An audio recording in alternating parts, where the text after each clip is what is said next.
জীবন চলার পথে যদি কখনো এমন হয় তোমার সাথে আল্লাহর পথে চলতে গিয়ে ঈমান ইসলামের উপরে থাকতে গিয়ে কেউ নাই, তো আল্লাহর নবী বলছে ওয়ালাউ আনতা আদ্দা বিআসতি শাজারাতিন হাত্তা ইউদরিকাকাল মাউত ওয়া আনতা আলা যালিক, তুমি প্রয়োজনে মৃত্যু পর্যন্ত একাই গাছের গোড়ালি গাছের শিকড় একা কামড়াইয়া ধইরা মারির দাঁত দিয়া কামড়াইয়া ধরে রাখবা, তবু আল্লাহর দ্বীনের উপরে একা থাকবা।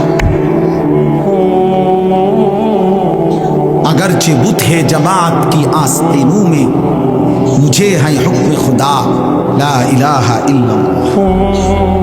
আল্লামা ইকবাল বলছেন মুমিন হবে এমন, তাওহীদ কাকে বলে, লা ইলাহা ইল্লাল্লাহ এ কথার মানে কি? এ কথার মানে হলো মুমিন এটা বলবে, হে জাতি, হে পৃথিবী, যদি তোমাদের প্রত্যেকের হাতে একটা একটা মূর্তি থাকে, তোমাদের প্রত্যেকের বগলের নিচে একটা একটা মূর্তি থাকে, আমাকে যদি মূর্তির স্তূপের মাঝখানেও দাঁড় করায় আমি সেখানে দাঁড়িয়েও বলবো লা ইলাহা ইল্লাল্লাহ। এটারে তাওহীদ, এটারে বলে ঈমান, এরে বলে মুমিন। যে আমার চোখের সামনে সব হারিয়ে যাক, আমি আল্লাহরে ছাড়ব। আমার আশেপাশের সব হারিয়ে যাক, আমি আল্লাহরে ছাড়ব না, আমি নাফরমানি করব না, আমি আমার রবের হুকুম থেকে এক চুল নড়ব। কি হবে শেষ পর্যন্ত? এই পৃথিবী ষড়যন্ত্র করুক আর হুমকি দোক আর ধমকি দোক, শেষ কি করবে? গুলি করবে। শেষ কি করবে? ব্রাশ ফায়ার করবে। শেষ কি করবে? গুম করে দিবে। শেষ কি করবে? হত্যা করবে। শেষ কি করবে? খুন করে ফেলবে। আর কি এরপরে? এরপরে কি? ফালাস্তু বালি হিনা উকতালু মুসলিমান আলা আইয়ি শিক্কিন কানা লিল্লাহি মাসরাই। বুখারীর riwayat, নবী সাল্লাল্লাহু আলাইহি সাল্লামের বিখ্যাত সাহাবী হযরত খুবাইব ইবনে আদি, একজন সাহাবী খুবাইব রাদিয়াল্লাহু তাআলা আনহু, তানঈম নামক জায়গায় মক্কায়, মানে এখানে এখন যে মসজিদে আয়েশা বলে, এই মসজিদে আয়েশার পাশে হাজী সাহেবরা পরবর্তী উমরাগুলো যেখান থেকে করে আয়েশা মসজিদ কয়, এহরাম বাঁধে যেখানে, এই আয়েশা মসজিদের পাশের জায়গাটারই বলে তানঈম। এই জায়গায় নবীজির এই সাহাবীকে ফাঁসিতে ঝুলানো হয়েছিল মক্কার কাফেররা। হযরত খুবাইবকে যেদিন ফাঁসিতে ঝুলায়, সেদিন মক্কার নেতা আবু সুফিয়ান হযরত খুবাইবকে বলছিলেন, খুবাইব, ফাঁসির শেষ মুহূর্তে, ফাঁসির পূর্বক্ষণে তোমার জীবনের শেষ তামান্না কি? হযরত খুবাইব বলছিলেন, আমি 2 রাকাত নামাজ পড়তে চাই। তো রশি খুলে দিছে, উনি 2 রাকাত নামাজ পড়ছে। 2 রাকাত নামাজ পড়ে চোখের এক ফোঁটা পানি ফেলে 2 হাত তুলে আল্লাহকে বলছে, আল্লাহ, আজ আমার জিন্দেগির শেষ সেজদা। এই দুশ্মনরা ভাববে আমি মৃত্যুর ভয়ে দেরি করতেছি, যদি এটা না ভাবতাম তো আখিরি সেজদা আরো লম্বা করে দিতাম, আরো লম্বা করে দিতাম মাওলা। বাকি ওরা বলবে আমি মৃত্যুর ভয়ে দেরি করতেছি, এই জন্য ছোট করে ফেললাম। আল্লাহ, আমার আপনার কাছে আবদার, ওরা আমারে এখন ফাঁসিতে ঝুলাবে। আমার এই ফাঁসিতে ঝুলানোর এই দৃশ্য মক্কায়, নবীজি তখন মদিনায় হিজরত করে চলে গেছেন। হযরত খুবাইব বলছেন, আয় রব্বুল আলামিন, আমার শেষ তামান্না আমার মদিনার নবী যেন মদিনায় বসে আমার ফাঁসির দৃশ্য সরাসরি দেখতে পায়।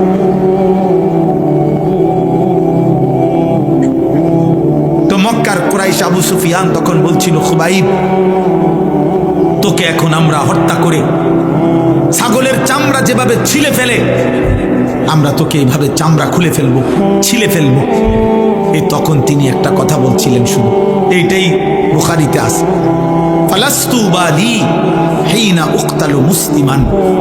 আবু সুফিয়ান শোনো, আমি যখন আল্লাহর আনুগত্যের উপরে ইসলামের উপরে, আমার খোদার সেজদার উপরে যখন মরতে পারছি, অতএব আমি আর কোনো পরোয়া করি না।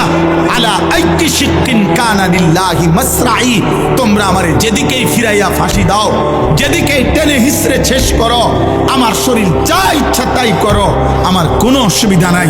আমি আমার রবের গোলামি করে আল্লাহর জন্য জান দিচ্ছি, খালাস। আর কোনো পরোয়া নেই। এই জন্য বাপ, এটা জীবনের মূল অর্থ। আমি গন্তব্য চিনি, এটা আমার জীবনের মূল সার্থকতা।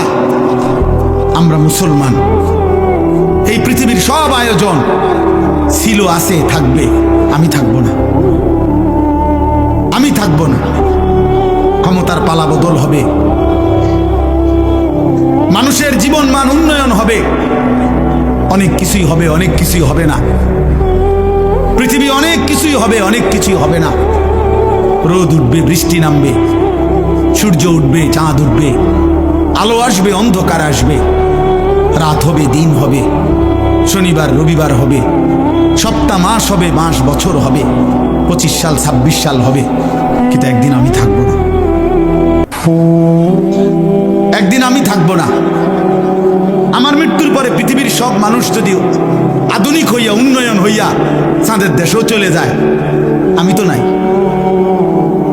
আমি তো নাই, আমি তো নাই। অতএব আমি যদি আমার কবর ভুলে যাই, আখিরাত ভুলে যাই, আমি যদি আমার মৃত্যু পরবর্তী জীবন ভুলে যাই, আমি যদি আমার গন্তব্য ভুলে যাই, খোদার কসম আব্বা, ভুলে গেলেও তো মৃত্যু হবে, চোখ বন্ধ রাখলেও মৃত্যু হবে, সুখে থাকলেও মৃত্যু হবে। তাহলে যেই সত্য আমাকে গ্রহণ করতেই হবে, মৃত্যু, কবর, আখিরাত, আমি সেটা ভুলবো কেন? আমি সেটা ভুলবো কেন?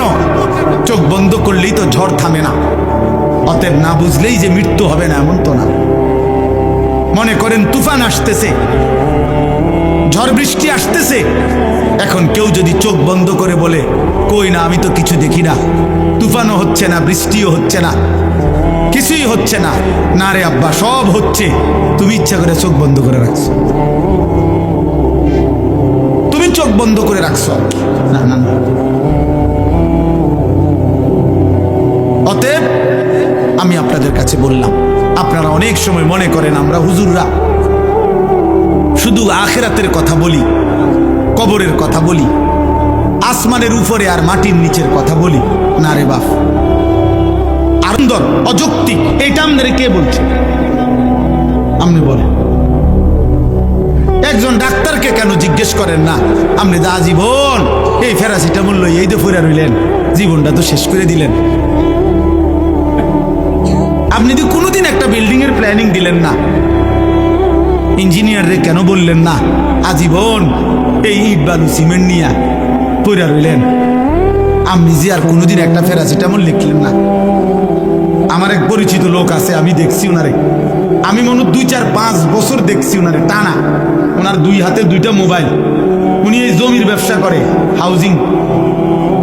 আমি যত সময় ওনারে দেখছি, মোবাইল 2টা হাতে নিয়ে উনি এটা একবার রিসিভ করে, জি জি 400 একটু ডাইনে ডাইনে ডাইনে ডাইনে বামে বামে, জি জি 600 ফুবি দিয়া মানে কোনা জানি বুঝাইতে আছে 400 200 জিন্দিগি 400 আর 600 করে উপরে শেষ, হায়াত শেষ। আখিরাত, আখিরাত। এই জন্য বাপ, কোরআনুল কারীমের মধ্যে আল্লাহ বলছেন, কুল ইয়াতাওয়াফাকুম মালাকুল মাউতিল্লাযী বুক্কিলা বিকুম সুম্মা ইলা রাব্বিকুম তুরজাউন। আল্লাহ বলে, বন্ধু আপনি বলে দেন, আপনি বলে দেন, আপনি বলে দেন, তোমাদের জন্য আমি আল্লাহর পক্ষ থেকে নির্ধারিত মালাকুল মউত আজরাইল অবশ্যই তোমাদের মৃত্যু ঘটাবে, জান কবজ করবে, অতঃপর তোমরা সকলেই আমি আল্লাহর কাছে একত্র হব। আখিরাত, আখিরাত। এটা ভুলে গেলে চলবে না আব্বা, এটা ভুলে গেলে চলবে না। এই জন্য আমি অনুরোধ করছি, এই ওয়াজ মাহফিলের মূল মাকসাদ, আমার ছোট বুঝ এটা, আমার ছোট্ট বুঝ যে আখিরাত মনে রাখা। আমার জীবনের আরেকটা অংশ আছে, আমার জীবনের আরেকটা গন্তব্য আছে। 2-4টা ভালো কাজ, 3-4টা ভালো কাজ, আমার কথায় রাগ হইয়েন না। 2-4টা 10টা ভালো কাজের দ্বারা পৃথিবীতে সমাজসেবক, মানব দরদি, জনদরদি হওয়া যায়, পৃথিবীর বাহবা মিলে। কিন্তু আল্লাহর কসম, জাহান্নাম থেকে মুক্তির জন্য, আখিরাতের সফলতার জন্য 4টা ভালো কাজ যথেষ্ট না, 6টা ভালো কাজ যথেষ্ট না। 23 বছরের মুকাম্মাল ইসলাম, 30 পারা পূর্ণ কোরআন আপনার আমার জীবনে শতভাগ বাস্তবায়ন করা জরুরি। খামখেয়ালি করবেন। আখিরাত 30,000 টাকা না, হাসরের মাঠ, জান্নাত টাকা 30,000 না। মসজিদে টাকা 30,000 দিছেন, 4টা ফ্যান কিনা দিছেন, 2 কাতার টাইস করে দিছেন, জান্নাতের বুঝ হয়ে গেছে না? হ্যাঁ, জান্নাত কিটা? 2টা রুম আর একটা বারিন্দা। বহু সাবধান। আমি বললাম, বহু ধনাঢ্য ব্যক্তি, বহু সম্পদশালী ব্যক্তি শুধু সাদাকা, মানে শুধু দান সদকাকেই মনে করে আখেরাত, শুধু এটারে মনে করে বড় আখেরাত। মানুষের দেখা হইলেই শুনাইব, হুজুর মসজিদ করছি, মাদ্রাসা করছি, এতিমখানা করছি, লিল্লা বোর্ডিং করছি। এটি সবটি মিলাইয়া একটা আমল সাদাকা। এটি সবটি একটা 100 কোটি টাকাও যদি আপনি দান করেন, হুজুর আপনি বলেন সবটা একটা আমল কিনা? একটা আমল না। দান সাদাকা 1 লক্ষ কোটি টাকা হোক, এটা তো একটা আমল। তো নামাজ,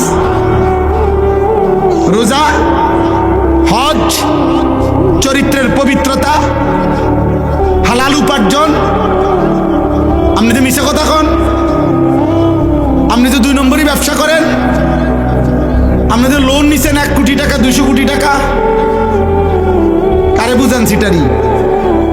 হ্যাঁ, আখেরাত আমার নামে বুঝ দিলেন, আমি না বললাম মার হাবা জনাব উমক 20,000 মার হাবা, হাবারে মার। ঠিক আছে, মার হাবা তো ঠিক আছে, কিন্তু আসমানওয়ালা খোদার কসম তিনি জিজ্ঞেস করবে কিয়ামতের দিন, বান্দা মিন আইনা ইকতাসাবা ওয়া ফীমা আনফাকা। আল্লাহ তাআলা বলবেন, আমার বান্দা হিসেব দাও, একটা টাকা কোত্থেকে উপার্জন করেছো, একটা টাকা কোথায় ব্যয় করেছো। আমি আপনাদেরকে দানের নিরুৎসাহিত করছি না, সতর্ক করছি। আমার এটা একটা ভয়। অসংখ্য আল্লাহর বান্দা এমনও হইতে পারে দান সৎকা করে গেছে, আমি তারা কেবল বাহবাই দিয়ে গেছি, কিন্তু হারাম থেকে যে বাঁচা দরকার। সুদের টাকা দান করলে যে কবুল হবে না, ঘুষের টাকা দান করলে কবুল হবে না, ওজনে কম দেওয়া টাকা দান করলে কবুল হবে না, 2 নম্বরই 6 নম্বরই টাকা দান করলে এটা কবুল হবে না, হবে না, হবে না। দৈন্তান নয় কান না, এ কথা যদি আপনারে আমি না বলি, হতে পারে আখিরাতে আমি আটকায় যাব। ওই লোক বলবে আমি দিছিলাম, হুজুররা আমারে কিচ্ছু কয় না। নাইলে আমি আরেকটু চেষ্টা করতাম, আরেকটু নয়তো চেষ্টা করতাম হালাল হারামের পার্থক্য করার, কিন্তু হুজুরা তো বিষয়টা আমার এরকম ক্লিয়ার করছে না, আমার তো কেবল মার হাবানা দিল।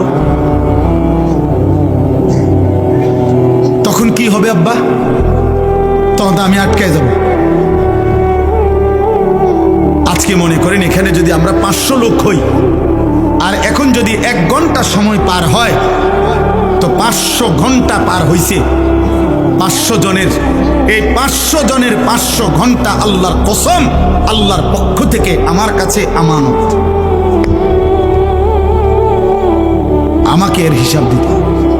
আমাকে 1 ঘন্টার হিসাব দিতে হবে না, 500 ঘন্টার হিসাব দিতে হবে। কারণ এই মানুষগুলো আল্লাহর কথা শুনতে বসছে। এই জন্য আপনাদের কাছে আমি অনুরোধ করছি, আপনি পুরা দিন মানতে হবে। যদি বলেন হুজুর আপনার মধ্যে তো ত্রুটি আছে, হ্যাঁ আমার মধ্যেও ত্রুটি আছে, আমি খোলা কণ্ঠে বললাম, আপনি আমার জন্য দোয়া করেন। কথা বুঝেন নাই? আপনি যদি বলেন অমুক হুজুরের মধ্যে তো ত্রুটি আছে, তো আপনি ওনার লেগে দোয়া করেন। আপনাদের জন্য আমরা দোয়া করি কিনা? কথা বলেন না। তো আপনারা আমার জন্য দোয়া করবেন। আল্লাহ হুজুরদের আপনি ওই হুজুরের লেগে একটু দোয়া করেন যে আল্লাহ এ হুজুররাও নেককার বানান দেন, আল্লাহ হুজুররাও জাহান্নাম থেকে বাঁচায়া দেন। আমার হুজুর মানে কি জান্নাত থেকে আইছে, তাই না? হুজুর হিসাব দিতে হবে না? আখেরাতে হিসাব দিতে হবে কি না বলেন? অতএব বাপ, এই কোন রকম খামখেয়ালি করা যাবে না। আখেরাত খামখেয়ালি নাব্বা, একটা দুইটা ভালো কাজের নাম আখেরাত, পুরা দিন মানা। সমস্ত গুনাহ আপনি ছাড়তে হবে, সমস্ত আমল আপনি করতে হবে। আপনি মুসলমান, আপনি মুমিন, আমি মুসলমান, আমি মুমিন, আমাকে সমস্ত গুনাহ ছাড়তে হবে, সমস্ত গুনাহ ছাড়তে হবে। আজ কি পরিমাণ মুসলিম যুবক মাদকাসক্ত, আজ কি পরিমাণ মুসলিম যুবক নারী নিয়ে ব্যস্ত। 16 বছরের ছেলে, 18 বছরের ছেলে, আপনি খবর লাগান, চোখের চেহারার দিকে তাকায় দেখেন, এই বড় মোবাইলে এই পরিমাণ নর্তকী আর উলঙ্গ ছবি দেখে ফেলছে। আমার মনে হয় না বিগত 60 বছরের কোনো বয়স্ক লোক 60 বছরও যদি টানা টেলিভিশন দেখা থাকে, উনি 60 বছরে যত নারী দেখে নাই, 3 দিনে মুসলমানের অগণিত কিশোর যুবক মোবাইলের সুযোগ পেয়ে উলঙ্গ নারী যে পরিমাণ দেখছে। এটা আব্বা, এটা দুষ্টামি না, এটা অসভ্যতা। দুষ্টামি আমরাও করছি ছোটবেলায়, আমাদেরও ছোটবেলায় আমগরে কইতো দুষ্টামি করস কি। জোহরের খানা আমরা আসরের সময় খাইছি, মামু দম দিছে, তুই বেশি দুষ্ট হয়ে গেছ, কোন টাইম ধরে তোরে ডাকতেছি ভাত খাইতি, আয়স্তা কেন। এটা ছিল দুষ্টামি। হাডুডু খেলতে নামছি, খেলার মাঠ থেকে উঠা আসি নাই তো মামা দাদা দমক দিয়ে আনছে, সাইকেল চালাইতে দিছে, সাইকেল চালাইছি লম্বা টাইম। পুকুরের পারে বট গাছ আছিল, বট গাছের মধ্যে একটা ডাল পুকুরের দিকে নামানো ছিল, বারবার গিয়া লাফাই ওটার থেকে পানির ঝাঁপ দিয়ে পড়ছি আর ডুবাইছি। এটারে বলতো দুষ্টামি। আমগো আমলের দুষ্টামি ছিল, এটারে বলতো রে আব্বা। সাইকেল বেশি চালাইছি, দুষ্টামি করছি, এটা বলতো। কিন্তু তোমরা তো আব্বা আজকের কিশোর নওজোয়ান, তোমরা তো দুষ্টামি করছো না, তোমরা তো অসভ্যতা করছো। এটা তো দুষ্টামি না, সারা রাত দিন মোবাইলে উলঙ্গ ছবি দেখা, নর্তকী দেখা, জিনার ব্যভিচারের দৃশ্য দেখা, উলঙ্গপনা দেখা, এটা দুষ্টামি না, এটা চরিত্রহীনতা, এটা লাম্পট্য, এটা অসভ্যতা, এটা বেহায়াপনা, এটা বেহায়াপনা। বিবাহ বহির্ভূত ছেলে মেয়ে, নারী পুরুষ, সহপাঠী আর সহকর্মী, অথবা আপনজন কিংবা আত্মীয় স্বজন, খোদার কসম, বিবাহ বহির্ভূত ছেলে মেয়ে, নারী পুরুষের যেই কোনো রকমের শাহওয়াত, আসক্তির যত সম্পর্ক, যেটাকে আপনারা ভালোবাসা বলেন, যেটাকে প্রেম বলেন, যেটাকে রিলেশন বলেন, শব্দ যত ভদ্রচিতই বলেন, আল্লাহর কসম, বিবাহ বহির্ভূত সহপাঠী সহকর্মী, সমবয়সী হোক আর যাই হোক, ছেলে মেয়ে, নারী পুরুষের যাবতীয় হারাম সম্পর্ক, এটা জিনা, এটা ব্যভিচার,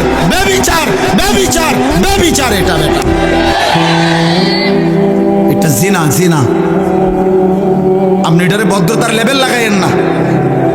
ভেজিটেবল কইলে মূলার হাক কোনো বেশি কিছু হয়ে যায় না, শাকে থাকে। রিলেশন বললে অসভ্যতা, ভালো কিছু হয়ে যায় না।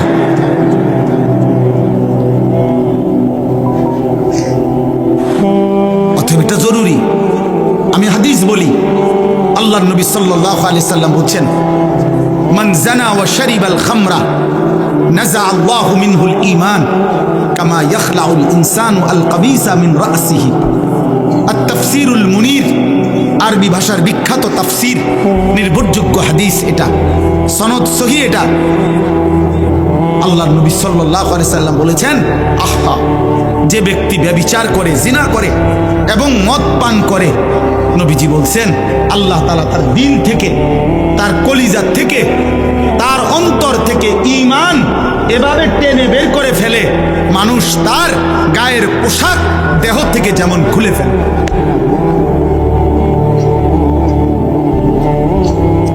কি ভয়ঙ্কর কথা বলেন, কি ভয়ঙ্কর কথা। আল্লাহ রসুল বলছে আল্লাহ তাআলা তার অন্তর থেকে ঈমান নাযা টেনে বের করে ফেলে। মানুষ যেমন তার গায়ের জামা খুলে ফেলে। রাসূলুল্লাহ সাল্লাল্লাহু আলাইহি ওয়াসাল্লাম বলছে মান শারিবাল খামরা তারাকাস সালাহ ওয়া ওয়াকা আলা আম্মাতিহি ওয়া খালাতিহি।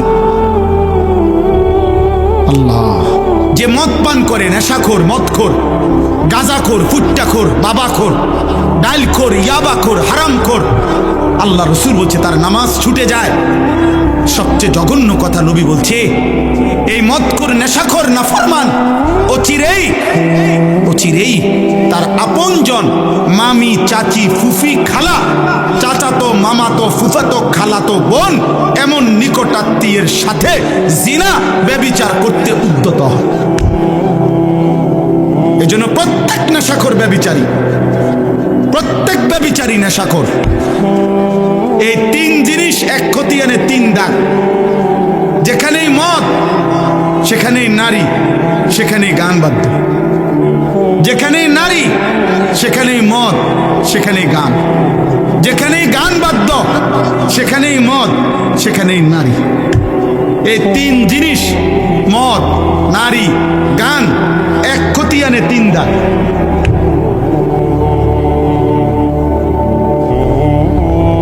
রাসূলুল্লাহ সাল্লাল্লাহু আলাইহি ওয়াসাল্লাম বলছেন গানে আসক্ত ব্যক্তিকে আল্লাহ তিনটা শাস্তি দিবে।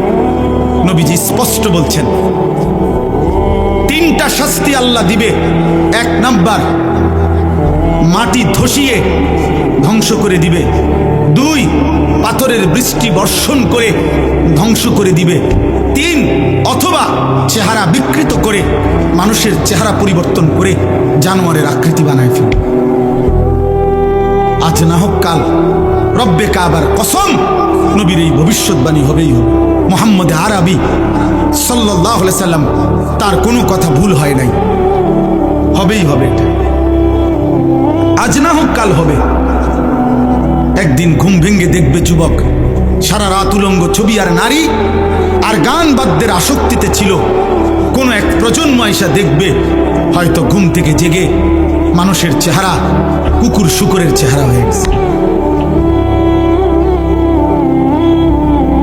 চেহারা বিকৃত করার সব মহড়া চলতেছে আব্বা। বেঈমান, চুল, চেহারা সব কিছুতেই আজকে অগণিত মুসলমান ছেলেকে মুসলমানের চুল, চেহারা, লেবাস, চেহারার ডিজাইন পুরি বদলে আজকে তারা পরিবর্তন করে দিছে। এটা যদি রব পরিবর্তন করে ফেলে তাহলে পুরো জানোয়ার হয়ে যাবে।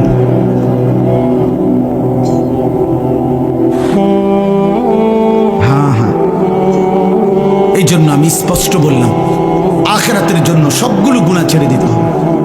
আমিও আপনিও জাহান্নাম থেকে বাঁচতে হলে, জাহান্নাম আব্বা খামখেয়ালি না, এই বাপ জাহান্নাম খামখেয়ালি না। ইয়াউমা তুকাল্লাবু ওয়ুজুহুহুম ফিন্নার ইয়াকুলুনা ইয়া লাইতানা আতা'না আল্লাহ ওয়া আতা'নার রাসূলা। আল্লাহ বলে বান্দা জাহান্নামের মধ্যে নাফরমানদের চেহারাগুলো দুনিয়ার উত্তপ্ত কড়াইয়ের তেলের মধ্যে যেভাবে মাছ এই পিঠ ওই পিঠ চাপ দিয়ে দিয়ে ভাজি করে, আল্লাহর কসম আল্লাহ বলে জাহান্নামের চেহারা জাহান্নামের আগুনে ফেরেশতারা এইভাবে উলট পালট করে পোড়াইতে থাকবে। ইয়াকুলুনা ইয়া লাইতানা আতা'না আল্লাহ ওয়া আতা'নার রাসূলা। জাহান্নামী নাফরমান প্রতি সেকেন্ড সেকেন্ড চিৎকার করবে আর বলবে, হায় আমার মন্দ কপাল, আফসোস, আমি যদি আল্লাহ এবং রাসূলের আনুগত্য করতাম, আনুগত্য করতাম। কোরআনুল কারীমের মধ্যে আছে আল্লাহ বলেন, ওয়ালাউ তারা ইদিল মুজরিমুনা নাকিসু রুউসিহিম ইনদা রাব্বিহিম। আল্লাহ বলে বন্ধু হাসরের ময়দানে দেখবেন নাফরমান পাপী লজ্জায় অপমানে মাথাটা নুয়ে আমি আল্লাহর সামনে দাঁড়িয়ে থাকবে আর বলবে, রব্বানা আবসারনা ওয়া সামি'না ফারজি'না না'মাল সালিহান ইন্না মুকিনুন। নাফরমান বলবে, আল্লাহ আজ হাসরের ময়দানের সব কিছু আমি নিজ চোখে দেখলাম, ওয়াসামিনা আমি নিজ কানে শুনলাম, ইন্না মুখিনুন আজ আমি হাসরের সব কিছু বিশ্বাস করলাম, ফারজিনা নামাল সলিহান মাওলা আমারে আর একটা বার হাসরের ময়দান থেকে দুনিয়ার জীবনে ফেরত পাঠান, এবার যদি আমি যেতে পারি না এক আমল করব। আল্লাহ বলবে, না বান্দা, আমি তো চাইলে দুনিয়াতেই বাধ্য করে জাহান্নাম দেখিয়ে আযাবের এক ফোঁটা চিহ্ন দুনিয়ায় থাকতে দেখাইয়াও আমি ইচ্ছে করলে তোমার আনুগত্য নিতে পারতাম। ওয়ালাউ শি'না লাআতাইনা কুল্লা নাফসিন হুদাহা আমি তো চাইলে পারতাম বান্দা, পারতাম। আমি যদি দুনিয়ার জমিনে এখন কাউকে এক সেকেন্ডের জন্য জাহান্নামের এক নজর দেখাইতাম, তাইলে তো আর কোনোদিন নামাজ ছাড়তা না। আমি যদি কবরের আযাবের এক দৃশ্য যদি এক সেকেন্ডের জন্য দেখাইতাম, তাইলে তো আর কোনোদিন আমার বন্দিগি ছাড়তা না। আল্লাহর নবী বলেন, ইমানদার কোন নাফরমানের লাশ যখন খাটিয়ার মধ্যে করে কাঁধে তুলে নিয়ে যখন কবরস্থানের দিকে নিয়ে যায়, আল্লাহর কসম নবী বলেন, উম্মত যদি একবার নাফরমানের একটা চিল্লানি যদি তোমরা শুনতা, তাইলে এই কায়নাতের কেউ কোনোদিন কোনো মানুষকে কাঁধে তুলে নিয়ে লাশের খাটিয়া কবরস্থানে নিত না, কোনো লাশ আর দাফন হতো না, লাশগুলো রাস্তার মধ্যে কুত্তার শুকর বিলাই কামড়াইয়া খাইত।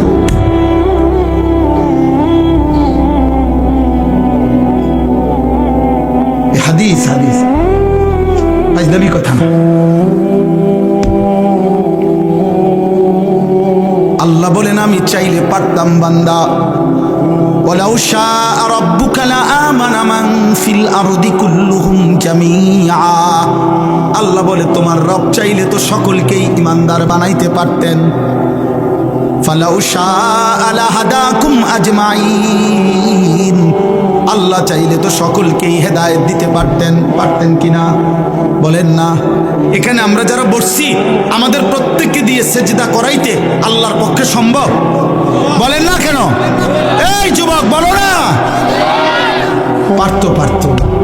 এশার নামাজ না পড়ে নাফরমান তোমরা যারা এক ওয়াক্ত নামাজ পড়ো না, খোদার 365 দিনে কোনো দিন যেই নাফরমান ফজরের নামাজ পড়লি না, এক বছরে কোনো দিন মুসলমানের বাচ্চা, তোর মা, তোর বাবা, তোর অভিভাবক, তোর সমাজ তোকে কোনোদিন বলল না যে ফজরের নামাজ পড়তে যদি একদিন ভোরবেলা আল্লাহর কোনো ফেরেশতা তোর ঘাড় ছাইয়া একটা থাপ্পড় দিত, তো তোর বংশের 14 গোষ্ঠী আর কোনোদিন সেজদা না দিয়ে ঘুমাইতো না।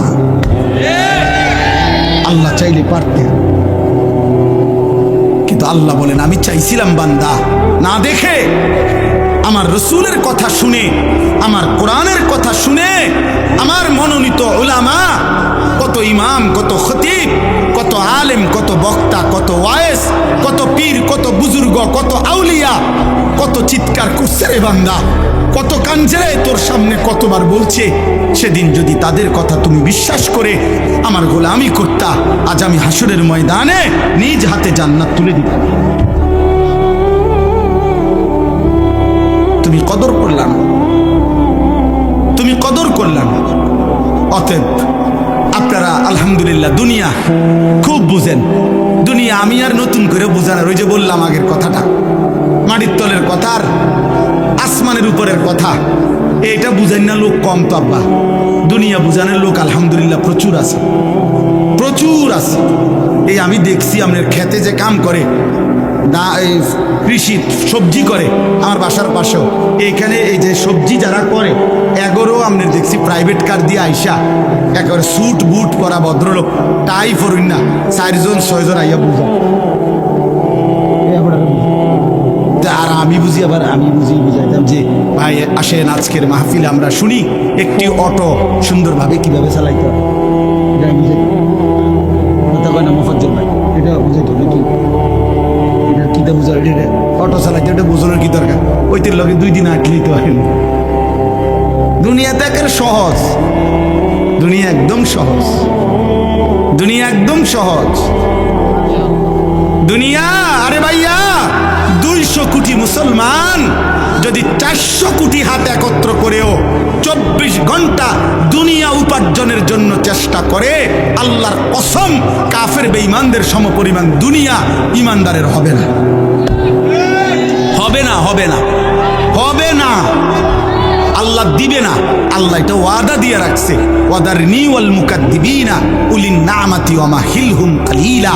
আল্লাহ বলছে মিথ্যাবাদী নাফরমানদেরকে কিছু সময়ের জন্য দুনিয়া দিয়ে দাও। বান্দা মোমেন সেজদা দিয়ে আমার কাছে আইসো, আমি আল্লাহ তোমার চাহিদাও পূর্ণ করব জান্নাতে। তোমার চাওয়া শেষ হইলে আমি নিজের থেকে কোটি কোটি কোটি কোটি আরো দিতে থাকবো। আমি সব দেব জান্নাতে, দুনিয়া শুধু খোরাকি।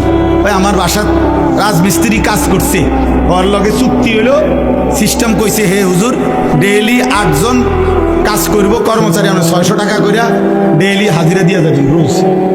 আর ছাদ ডালাইয়ের পরে স্কোয়ার ফিট মাইপা আপনার 280 টাকা করে যত আসে বাকি টাকাটা দিবেন। এইটা হলো হিসাব। আমি বুঝছি এইটা আমাকে হিসাব। আল্লাহ আমারে বলছে বান্দা তুমি শুধু ইমান আমলের সাথে দুনিয়া খোরাকিটা কোন রকম নিয়ে আসো, খাইয়া আইও, বাকি যা হিসাব কইরা জান্নাতে আমি দিয়ে দিই। শুধু দিন খোরাকি, হ্যাঁ ডেইলি খোরাকিটা শুধু না। এই জন্য ইমানদার খোরাকি নেয়। এই জন্য ইমাম সাহেব 10,000 টাকা বেতনে 1 মাস চলে, 8,000 টাকা বেতনে 1 মাস চলে, 12,000 টাকা বেতনে 1 মাস চলে, কিস্তি নাই। কিন্তু মাসে 1.5 লাখ টাকা ইনকাম, কিস্তি চলে 4টা। আরো আমার তো কতজনে বলছে খাস করে দোয়া করবো এই কিস্তি, মানে এমন দোয়া করতাম যাতে কিস্তি 4টা 8টা হয় না। তো খাস করে দোয়া করলে কি করতো, কিস্তির উপরে দোয়া তো আপনি লেগে এইটাই যে হুজুর দোয়া করবেন কিস্তি চলে 4টা, তার মানে আরো যাতে 4টা বাড়ে। আমার একবার একজন হুজুর রবিবারে ছাদ ডালাই খাস করে দোয়া করবেন। আমি বললাম দোয়া করি আল্লাহ যাতে ছাদ ডালাইয়ের দিন ডাকবে যায় নিচে, মানে এমন। তাহলে খাস দোয়া কি, এটা করে যাতা দেওয়াতে দোয়াটা নর্মাল দোয়াই তো ছাদ ডালাই হয়। তো যেহেতু সাপ দিতেন কইছেন আপনি খাস, তো তাহলে একটু সাপ দিলাম। দুনিয়া মোটরসাইকেলের লেগে দোয়া, হাই মুসলমান, হাই মুসলমান, সাড্ডালের দোয়া। হুজুর দোয়া করবেন কষ্ট করে, আল্লাহ আল্লাহ করে 12 লাখ টাকা ব্যবস্থা করছি ছেলেটার বিদেশের, আল্লাহ আল্লাহ করে করছে। 3 লাখ টাকা সুদে নিছে, 4 লাখ টাকা কিস্তিতে নিছে, আল্লাহ আল্লাহ করে। হায় হায় হায় হায় মুসলমান, কেমনে বললে এত বড় কথা, এত বড় না ফারমানির কথা কেমনে কইলা? আরে সুদ কর কেমনে বললা? আল্লাহ আল্লাহ করে নিছো কেমনে? আর সুদের টাকার উপরে দোয়া চাও কেমনে? কি দোয়া করতো আপনি ফুতের লেগে? আপনি কি দোয়া চাচ্ছেন? কি দোয়া করতো? আমি দোয়া করতাম যে আল্লাহ উনি যে 6 লাখ টাকা সুদ নিছে এটাতে বরকত দেন নাকি। তো কি দোয়া করতো কি? তা নাই তো কি, আর নাই তো দোয়া করতে আল্লাহ সুদখোরকে ধ্বংস করে দেন, তো নাই তো বরকত দেন বলা যাবে? কথা বলেন না কেন? সাবধান মুসলমান, আখিরাত খামখেয়ালি। আবারও বললাম, এজন্য এই জবানের হেফাজত জরুরি, হালাল হারামের পার্থক্য বোঝা জরুরি। এক মুসলমান, আবারও বলি, আখিরাতকে আপনারা মামুলি ভাববেন না, আখিরাতকে খামখেয়ালি মনে করবেন না। আখিরাতে পুরো জিন্দেগির হিসাব দিতে হবে, রাত দিন 24 ঘন্টার হিসাব দিতে হবে। অতএব আজকে আমি এতগুলো কথার পরে আপনাদের কাছে আমার মূল বক্তব্য হলো, আব্বা চলেন আমরা একটা এতটুকু বুঝি যে কমপক্ষে নিজের দিকে একবার নজর দিই। আমি আপনি যে যেখানে আসি 30টা সেকেন্ড, প্রত্যেকে একবারে 30 সেকেন্ড সময় আপনি একটু চোখ বন্ধ করে অথবা আপনার বিবেক দিয়ে আপনি ভাবেন, আমরা যারা এখানে বসা এখন যে অবস্থানে বসে আছি, চোখ বন্ধ করে বা 30 সেকেন্ড নীরবে ভাবেন তো যে অবস্থায় আছি, এই অবস্থায় আমাদের জীবনের গুনার পরিমাণ বেশি নাকি নেকির পরিমাণ বেশি? কি মনে হয়? তাইলে এখান থেকে যদি হাসরের ময়দান হয়, মালিকের সামনে দাঁড়াইয়া কেমনি হিসাব দিব? কেমনি হিসাব দিব? আপনি কি মরবেন না? আপনাকে কি খবরে যাইতে হবে না? এই কথাটাই আমি মনে করাই দিলাম। আমার ছোট্ট বুঝে আমি এতটুকু বললাম। আল্লাহ তাআলা বলছে, বান্দা এবার যদি মনে করে থাকো তোমার গুনার পরিমাণ বেশি, তাইলে তুমি অন্য কোথাও গিয়ে লাভ নাই। আমি আল্লাহ তোমাকে আশ্বস্ত করতে চাই, গুনাহ যদি তোমার আসমান পরিমাণ হয়, গুনাহ যদি তোমার সমুদ্রের ফেনা পরিমাণ হয়, গুনাহ যদি তোমার হিমালয় পর্বত ছুঁয়ে যায়, গুনাহ যদি তোমার এই জমিনের বালুকণা পরিমাণও হয়, তুমি অন্যদিকে যাইও না। তুমি যদি শুধু বুঝতে পারো, অনুভব করতে পারো, তোমার ভিতরে যদি উপলব্ধি আসে আমার গুনাহ বেশি, আর আমার এই গুনাহ আমার জাহান্নামে নিবে, আর জাহান্নামের আগুন আমি সহ্য করতে পারবো না, খোদার কসম আল্লাহ বলেন এদিক সেদিক না গিয়ে বান্দা তুমি আমার দিকে ফিরে আসো, আমার রহমত থেকে নিরাশ হইও না। আমি ওয়াদা করলাম, আমি আল্লাহ এক সাগর নয়, আমি হাজার সাগর, এক পৃথিবী নয়, আমি আসমান ছোঁয়া গুনাহ একবারে একসাথে মাফ করব। তুমি আমার কাছে আসো। এই কথাটাই এখানে 24 নম্বর পারা 39 নম্বর সূরা, সূরা জুমার, এই সূরার 53 নম্বর আয়াত। আমি আপনাদের কাছে 3টা আয়াত পড়ছি, 53, 54, 55, এই 3টা আয়াতের তর্জমা বলেই আমার কথা আমি শেষ করলাম।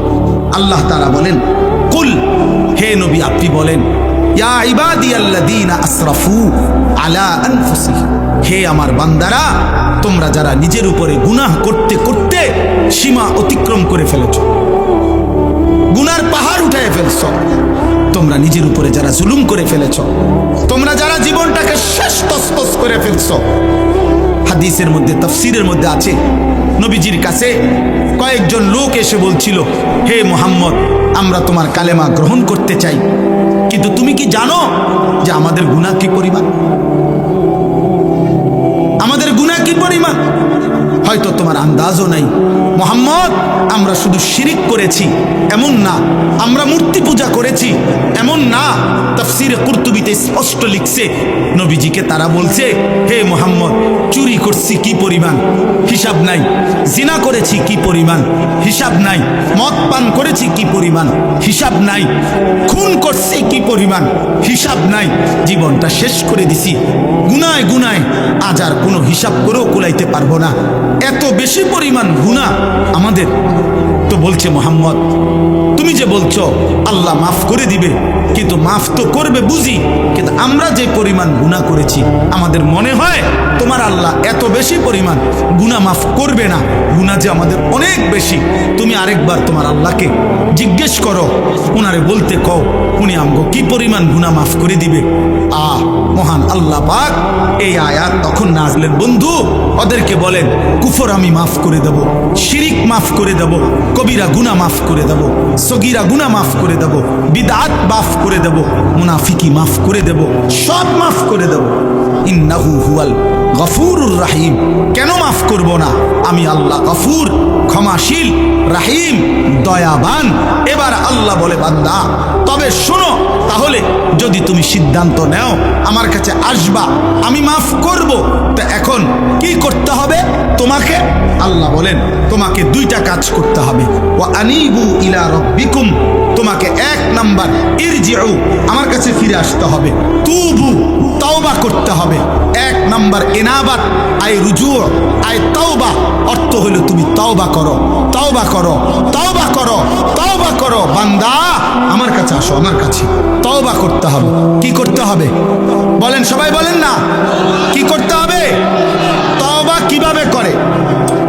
তওবা কিভাবে করে? আমার শায়েখ আল্লামা মুফতি মুশতাকুন নবী কাসিমি,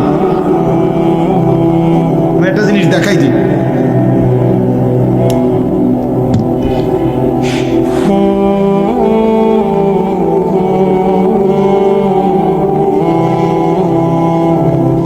এই দেখেন, এখানে আমি এই সাদা কাগজে লিখছি চ আকার চা, দেখছেন না? এটা চ আকার চা, কি লিখছি?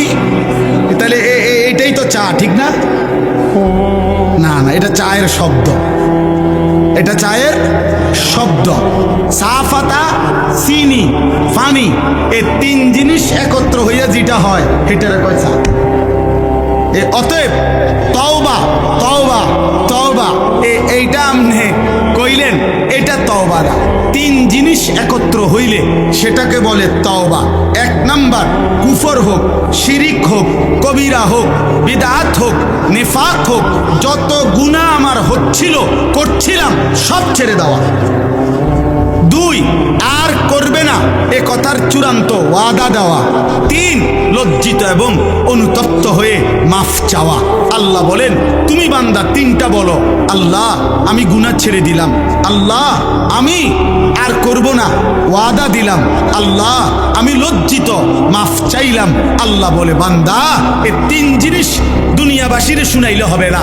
আমি দিল জানি, আমি কলজার ভিতরেও জানি। তুমি আসলে বলো না নকলে বলো, তুমি বাস্তবে বলো নাকি দরা খাইয়া বলো, আমি সব বুঝি। যদি দিল থেকে বাস্তবিক অর্থে গুনাহ ছেড়ে দিয়ে আর করবা না ওয়াদা দিয়ে লজ্জিত এবং অনুতপ্ত হয়ে তওবা করো, আমি যদি দিল দেখে বুঝি তো আমি আল্লাহ আমি ওয়াদা দিলাম, এক সাগর এক নদী নয়, আমি আসমান ছোঁয়া গুনাহ মাফ করে দিলাম। শর্ত হলো কয়টা হইতে হবে বলেন? এক নাম্বার, গুনাহ ছেড়ে দিলাম বলেন। দুই, আর করব না ওয়াদা দিলাম বলেন। তিন, লজ্জিত মাওলা মাফ চাইলাম, আল্লাহ বলে মাফ করে দিলাম। আমরা দেশের এই সময় বিড়ি খায় বেড়া, ওটার মুখে আসবি তবা তবা তবা তবা আস্তাগফিরুল্লাহ আস্তাগফিরুল্লাহ। কিও দেশটা কি শুরু হইলো?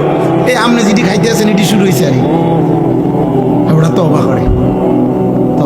টেলিভিশনের দিকে তাকাইয়া আছে রাক্ষসের মতো, নর্তকীর দিকে তাকাইয়া আছে, মহিলার দিকে তাকাইয়া তাকাইয়া, এরপরে কয় আস্তাগফিরুল্লাহ আস্তাগফিরুল্লাহ। কিও দেশটায় কি চলতে আছে? এডি এই যে টেলিভিশন চলতে আছে, ওরা তওবা করে, মস্কারি করে। এটা তওবা? কথা বলেন না কেন? এটা তওবা, এটা আস্তাগফিরুল্লাহ। এমন আস্তাগফিরুল্লাহর উপরে আস্তাগফিরুল্লাহ, এমন আস্তাগফিরুল্লাহর উপরে কি আস্তাগফিরুল্লাহ। এই জন্য আমাদের করাচি হজরত কুতবে আলম আরিফ বিল্লাহ হজরত মৌলানা শাহ হাকিম মোহাম্মদ আখতার রহমতুল্লাহ আলাইহি তিনি এটা বলছিলেন একবার, অর্থাৎ হজ্জের সফরে যাইতেছেন, বিমানের ফ্লাইটে উনার সাথের হাজি এহরাম পরা, তো হজরতের সাথে বসা, তো যাইতেছে আর কি। তখন তো বিমানের মধ্যে যেই মহিলারা আপনার বিমানের কাজ করে, আপনার এয়ার হোস্টেস যেগুলো, এরা তো এদের কাপড় চোপড় তো অল্প অল্প, কোম্পানি দুর্বলের কারণে দুইজনে মিললে একজনেরটা পড়ে। কথা বুঝছেন? এটা কোম্পানির সামর্থ্য কম, এই জন্য তো এই এই মহিলাদের দিকে তাকাইয়া তাকাইয়া তাকাইয়া হাজি সাহেব, ওই হজরতের সাথের হাজি সাহেব ও বেখেয়ালে কইতেছে আর কি, আস্তাগফিরুল্লাহ আস্তাগফিরুল্লাহ। হজরত দেখছেন ইবনের কাপড় চোপড়ের কি হালাত? তে হজরত তখন বলছে, হ্যাঁ ভাই তেরি আস্তাগফিরুল্লাহ পর আস্তাগফিরুল্লাহ, তোমার আস্তাগফিরুল্লাহর উপরে আস্তাগফিরুল্লাহ। পহলে তো নজর হটাও ফির আস্তাগফিরুল্লাহ পড়ো, আগে তো চোখ সরাও, বেড়ির দিকে চাইয়া রয়েছে আবার কব আস্তাগফিরুল্লাহ আস্তাগফিরুল্লাহ। ये कौन सा আস্তাগফিরুল্লাহ?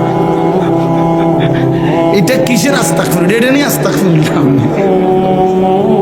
তাইলে মূলত কি? গুনাহ ছেড়ে দিলাম, আর করব না ওয়াদা দিলাম, লজ্জিত অনুতপ্ত হয়ে মাফ চাইলাম। وأسلموا له من قبل أن يأتيكم العذاب ثم لا تنصرون। আল্লাহ বলে প্রথম হলো তওবা করো, দুই নাম্বার হলো এখন থেকেই, আজকের থেকেই, যেদিন তওবা করলা, যেদিন বুঝলা, সেদিন থেকেই আমার আনুগত্য শুরু করে দাও। এখন থেকে আর পিছনের গুনাহ আর করবা না, আমার হুকুম ছাড়বা না। আজই নামাজ শুরু করো, আজকেই শুরু করো, আজকেই শুরু করো, আজকেই শুরু করো। আল্লাহ তৌফিক দান করেন। আল্লাহ বলে, বান্দা এই দুই কাজ তওবা করো এখন, আনুগত্য আমার ইবাদত শুরু করো এখন।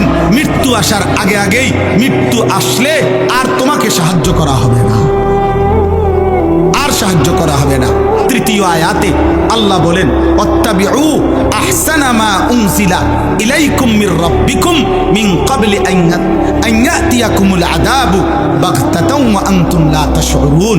আল্লাহ বলেন, আবারও বলছি, আমি যেই শ্রেষ্ঠতম কিতাব কোরআন নাজিল করেছি, আমার কোরআন মৃত্যু আসার আগে আগেই আনুগত্য করো। হঠাৎ মৃত্যু আসবে যা তুমি টেরও পাবে না, অতএব তার আগে আগেই বান্দা তুমি আমার কোরআন ধরো, আমার দিন ধরো, আমার আনুগত্য করো, আমার বন্দিগি করো। আমার ভাই, আমার বন্ধু, এই নাজিরা বাজার যুব সমাজের এই ভাইরা, ও আমার অনেকক্ষণ আবদার করছে, একটা ডেট আমি মিলাইতে পারতেছিলাম না, আল্লাহর দয়া এতটুকু সুযোগ হয়েছে।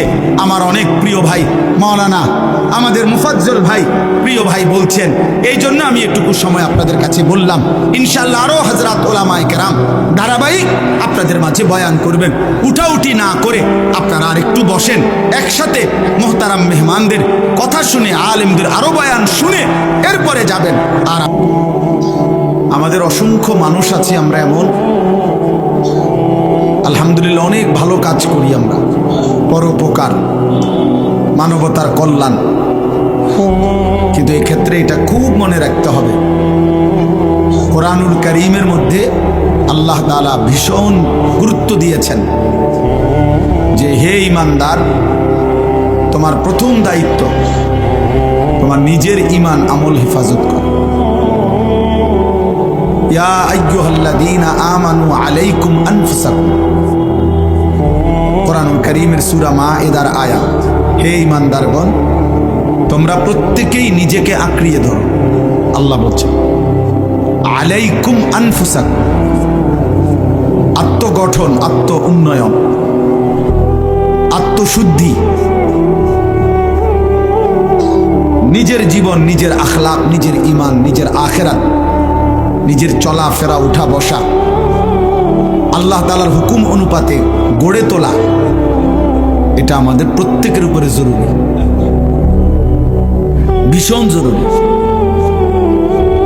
কোরআনুল কারীমের মধ্যে আল্লাহ তাআলা বলছেন ইয়া আইয়ুহাল্লাযীনা আমানু কু আনফুসাকুম ওয়া আহলিকুম নারা, হে ঈমানদারগণ, তোমরা নিজেকে বাঁচাও এবং পরিবারের সদস্যদেরকে বাঁচাও নারান, জাহান্নামের আগুন থেকে।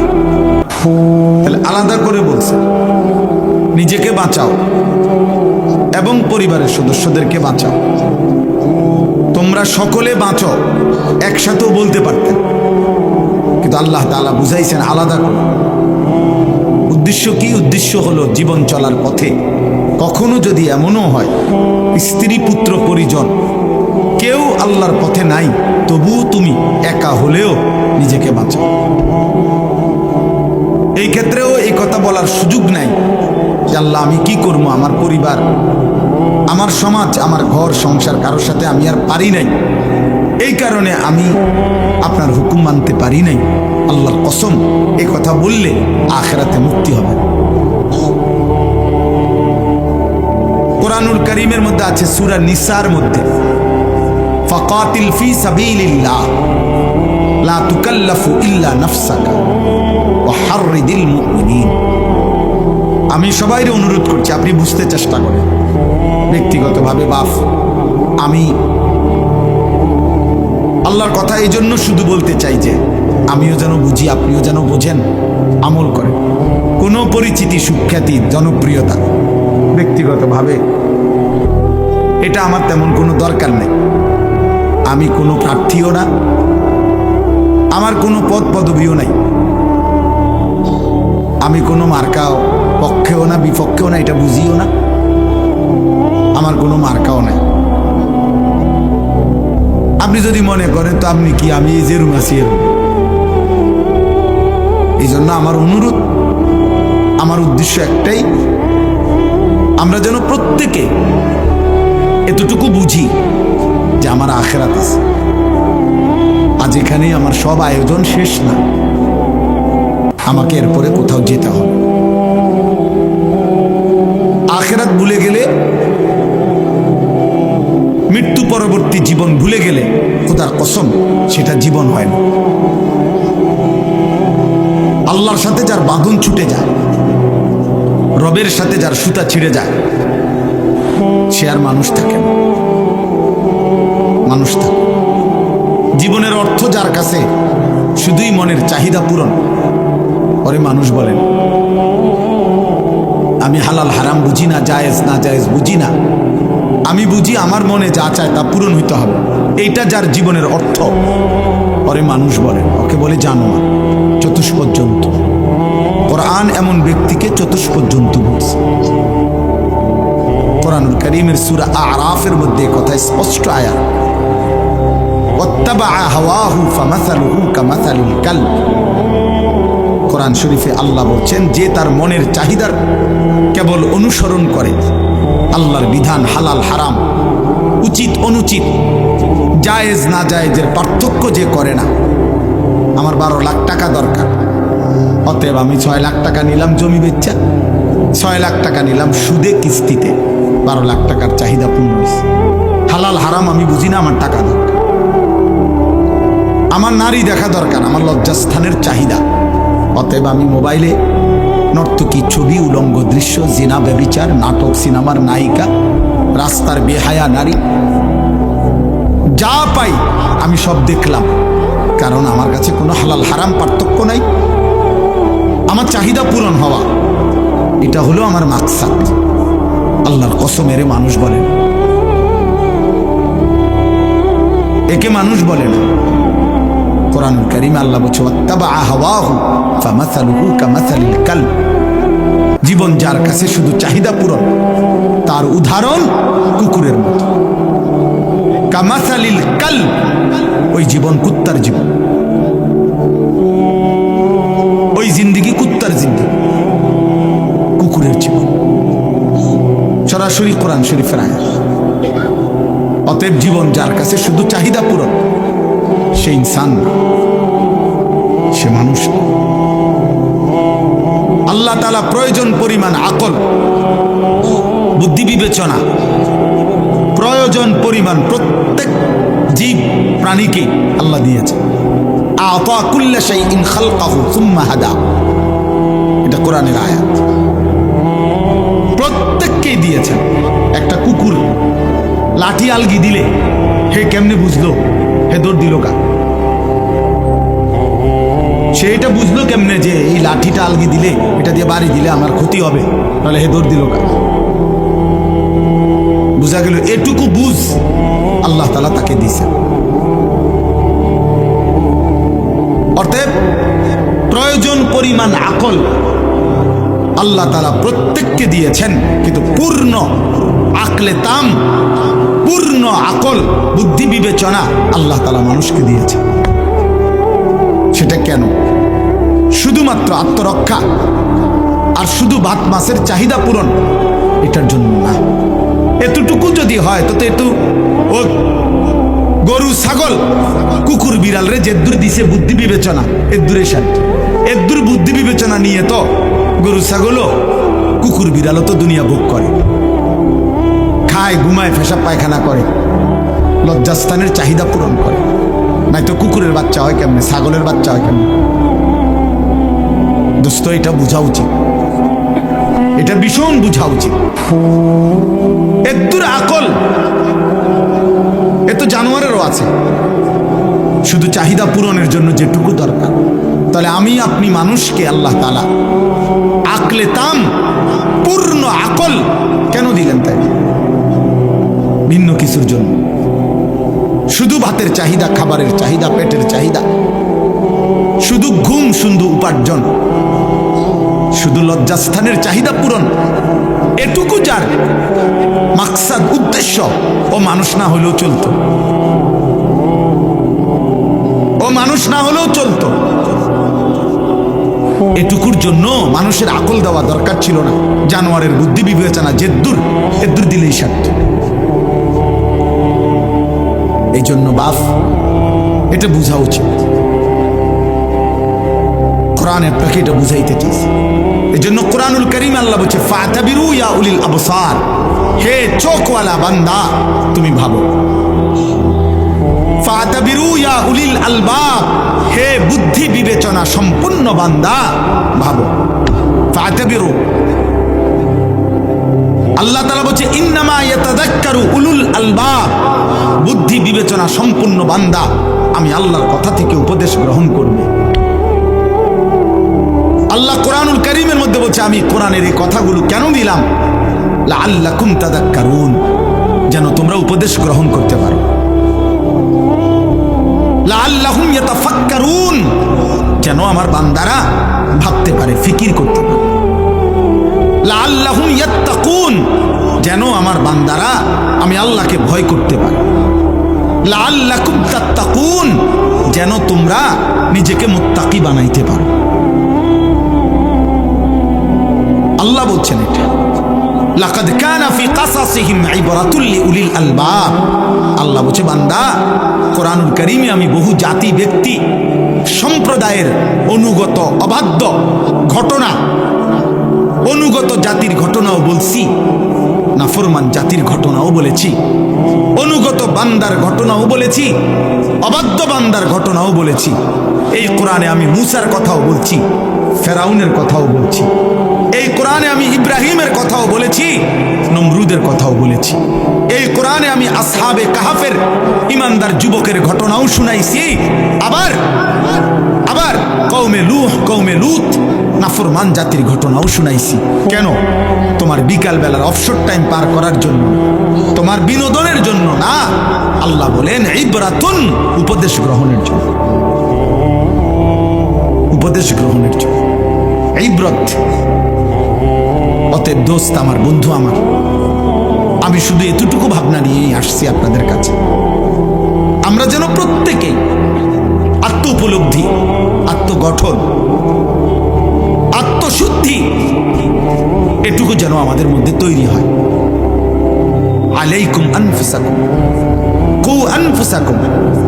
তো বলতেছিলাম, নবীজিকে আল্লাহ বলছে, সূরা নিসার মধ্যে আছে, খুদ রাসূলুল্লাহ সাল্লাল্লাহু আলাইহি সাল্লামকে বলছে আল্লাহ, ফাকাতিল ফি সাবিলিল্লাহ লা তুকাল্লাফু ইল্লা নাফসাকা।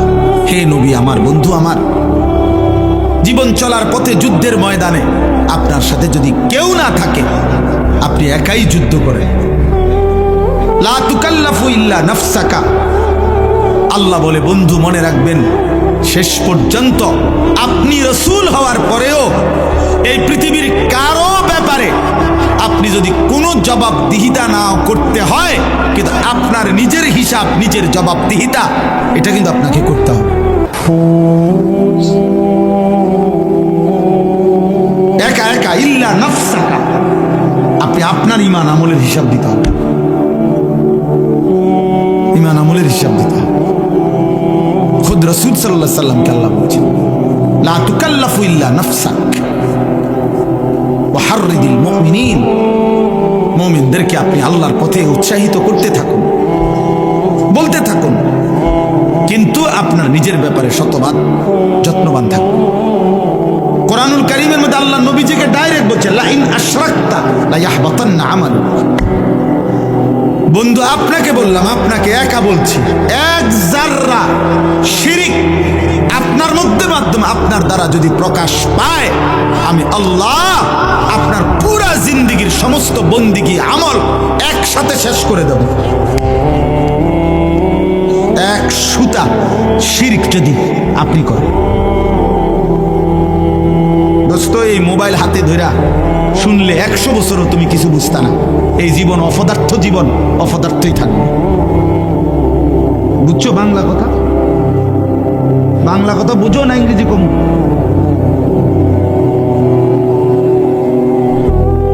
মোবাইলের এই আসক্ত জীবন কোনোদিন মঞ্জিল চিনাবে না, মাতাল ছাড়া আর কিছু বানায় না। কারণ আপনি কখনোই তৃপ্ত হইতে পারবেন না, কারণ প্রতি সেকেন্ডে এই মোবাইল, ফেসবুক, হাজারো মানুষ, হাজারো বুদ্ধি, আইটেম, হাজার হাজার কোটি কোটি বুদ্ধি, সিস্টেম, পদ্ধতি, সৌন্দর্য, সাজগোজ, রং তামসা, যার মাথার জিডা সে এটা প্রচার করতেছে। আপনি সমাধান করবেন কেন? আপনি যদি নির্দিষ্ট কোনো একটা কেন্দ্রে না দাঁড়ান, আপনার যদি একটা লক্ষ্যবিন্দু না থাকে, জীবনের যদি একটা গন্তব্য না থাকে, এই মোবাইল দেখা খোদার কসম কোন মানুষ নিজেকে পৃথিবীতে, আখিরাত তো নাই, দুনিয়াতেও কোনোদিন সে নিজেকে সুস্থ স্বাভাবিক রাখতে পারবে না। এই জন্য আমার বয়স 44 বছর। 44 বছরে আমার জিন্দিগির লক্ষ্যবিন্দু স্থির যে আমি আল্লাহ রসুলের অনুসরণ করব, সাহাবাদের অনুসরণ করব। 44 বছরে আর কোনোদিন জামা, চুল, দাড়ি, মোষ, চেহারা, জামা, পোশাক কোনো কিছু খোদার কসম আমার আর বদলাইতে হয় নাই। আমি এক মডেলে এক ঢঙ্গে আছি, কারণ আমার জীবনের কেন্দ্র ঠিক আছে। কিন্তু তোমরা যারা কিশোর নওজোয়ান, তুমি বলো গত 6 মাসের মধ্যে, 1 বছরের মধ্যে চুলের ডিজাইন বদলাইছো কয়টা? তাহলে তুমিই তো জানো না তোমারে কেমনি সুন্দর লাগে। তো মানুষে তোমারে কি বুঝবো? তোমার লগে তো তোমারে বনে না, তোমার সাথে তো তুমিই বনো না। বলেন এই পর্যন্ত কয়টা ডিজাইনের প্যান্ট বদলাইছেন? সেলুনের দোকানদারের কাছে গিয়ে বলে নতুন কি আসছে ডিজাইন। হায় হায় মাতাল, শেষ পর্যন্ত ডিজাইন নিলা নাফিতের থেকে। এই তোমার রুচি,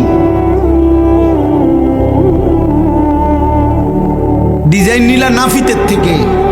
নাফিতে শেভের পরে আয়না দিয়ে দেখায়, দুদিকে দেখা আপনার সেরকম লাগতেছে। জিগাইলেন না কিরকম, মানে সেরকমটা কেনা এটা বুঝছি তো আপনি, সেরকম তো বুঝছি কেউ একজন। সে কে? জুনায়েদ বাগদাদি, তো বাইজিদ বুস্তামি, তো সেটা কে? জিগান না।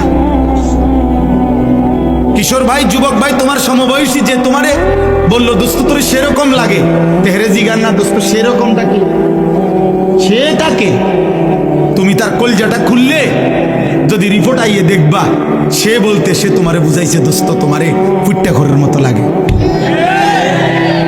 বাবা খোরের মতো লাগে, ডাইল খোরের মতো লাগে, ইয়াবা খোরের মতো লাগে।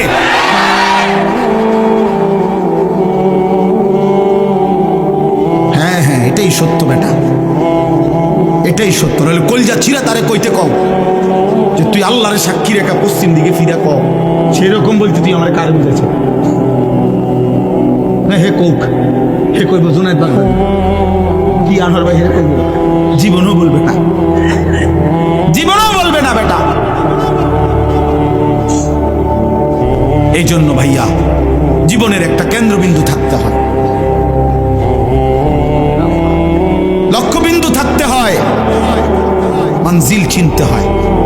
আমাকে জানতে হবে আমি 100 মিটার দৌড় দিচ্ছি না 200 মিটার, না দৌড় দিলাম এক দৌড়ে গেলাম গা দাউদকান্দি পার হইয়া। আমারে কইছে কাবিলা থামতো, আমি গেছি গা দাউদকান্দি। এটা হবে না। আমাকে জানতে হবে আমি থামবো কোথায়, আমি যাব কোথায়, আমার হায়াতের কেন্দ্র কোথায়। প্রত্যেক নবী রাসূল বাপ আসমানি কিতাব আমাদের জীবনের টার্গেট ঠিক করতে চাইছে। এই জন্য আমি প্রথম কথা এটা বললাম প্রত্যেকের কাছে যে আমাদের প্রত্যেকের প্রথম দায়িত্ব নিজের ব্যাপারে যত্নবান হও, যত্নবান হও। নবী সাল্লাল্লাহু আলাইহি ওয়াসাল্লামের বিখ্যাত সাহাবী হযরত হুযায়ফা রাদিয়াল্লাহু তাআলা আনহু